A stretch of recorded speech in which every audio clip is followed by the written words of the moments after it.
یا رسول اللہ کون سی دعا ہے جو سنی جاتی ہے؟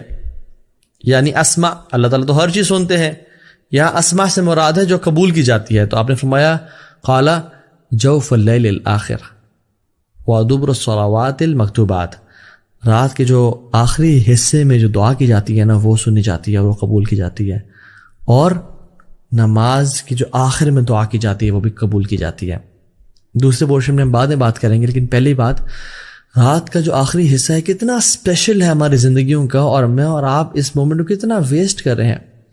اللہ سبحانہ وتعالیٰ ہر رات کے تیسرے حصے میں اللہ سبحانہ وتعالیٰ جس طرح اس کے شان کے لائق ہے آسمان دنیا پہ تشریف لے کے آتے ہیں میرے اور آپ کے لیے، اور اعلان کرتے ہیں من یدعونی فاستجیب لہ، کون ہے جو مجھ سے دعا کرے میں اس کی دعا قبول کروں.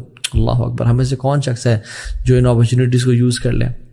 من یسألنی فاعطیہ، کون ہے جو مجھ سے سوال کرے میں اس کو عطا کر دوں، چاہے وہ دنیا ہو یا آخرت ہو.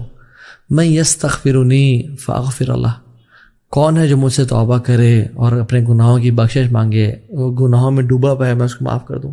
صحیح بخاری کی 1145 اور صحیح مسلم کی 758 نمبر حدیث ہے. ہمیں سے کون شخص ہے جو ان مومنٹس کو ویٹ کرے گا؟ اینڈ سبحان اللہ، آج کل کا جو ٹائم ہے ونٹرز اٹس ایزیئر. امام حسن البصری کہتے ہیں کہ جو سردیاں ہیں یہ تو مسلمانوں کے دن ہیں کہ جس میں روزہ رکھنا آسان اور قیام کرنا بھی آسان ہوتا ہے، کہ لمبی راتیں انسان رات کو 8 بجے سو جائے، 9 بجے سو جائے، عشاء کی نماز پڑھ کے سو جائے اور اس کی آنکھ نیند پوری ہو جاتی ہے اور وہ رات کو اٹھ کے اللہ کی عبادت کر سکتا ہے.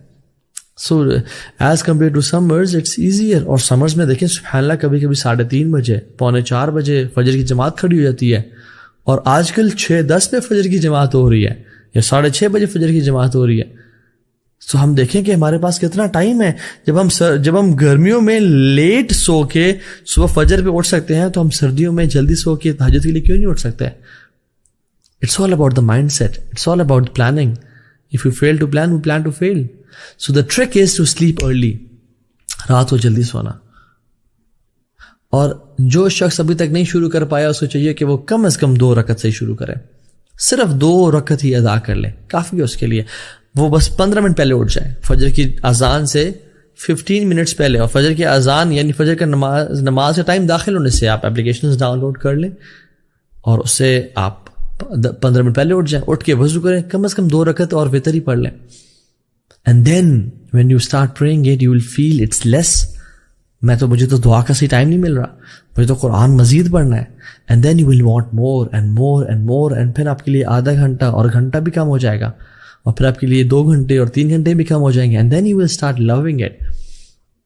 اور جو شخص بہت ٹرائی کرنے کے بعد ان ورسٹ کیس میں بات کر رہا ہوں نہیں پڑھ پایا آج تک، تو کم از کم وہ سٹارٹ تو اسے کرے کہ سونے سے پہلے عشاء کی نماز کے بعد کچھ رکھتے پڑھ لے.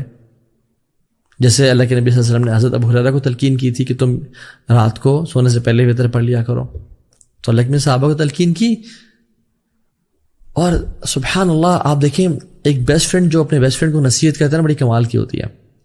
تو اللہ کے نبی صلی اللہ علیہ وسلم کے بیسٹ فرینڈ تھے جبریل علیہ السلام، ملائکہ میں سے. تو انہوں نے فرمایا محمد صلی اللہ علیہ وسلم شرف المؤمن قیام اللیل، مومن کا جو شرف ہے نا، عزت ہے، آنر کس چیز میں ہے؟ قیام باللیل، قیام باللیل، رات کے اٹھ میں قیام کرنے میں.